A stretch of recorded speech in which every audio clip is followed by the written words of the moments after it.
Trump recently declared that the airspace above and surrounding Venezuela should be considered closed in its entirety. The U.S. has increased military deployments near Venezuela. Warships, naval assets, and other forces are present in the Caribbean, part of what Washington frames as an anti-narcotics operation.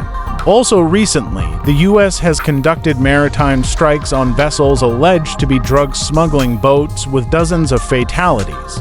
Trump has threatened that soon the U.S. could start land actions inside Venezuela, expanding operations beyond maritime and airspace measures.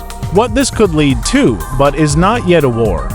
The declaration of a closed airspace and military buildup raise serious concern. Analysts view them as signals or preparations, possibly for coercion, pressure, or limited strikes, rather than a full-fledged invasion.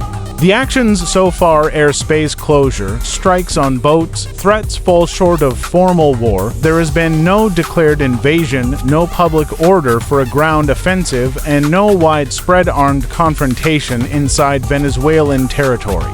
For the U.S. to launch a genuine war or full-scale military operation would likely require greater international and domestic justification, logistic commitment, and a clear strategic goal, none of which has been publicly confirmed yet.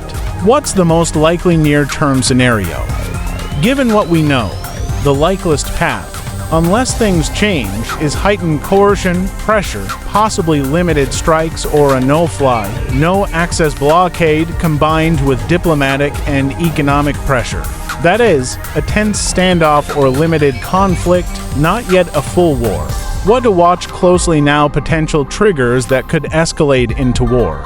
If the U.S. issues orders for ground troops, Marines, or special forces to enter Venezuelan territory.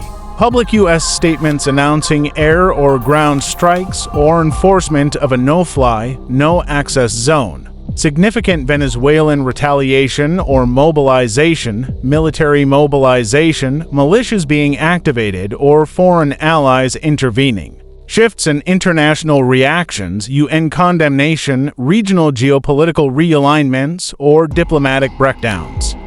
My assessment as of now: Trump and the U.S. government have escalated aggressively, increased military presence near Venezuela, and issued threatening signals. But there is no definite evidence they have committed to a full-scale war yet.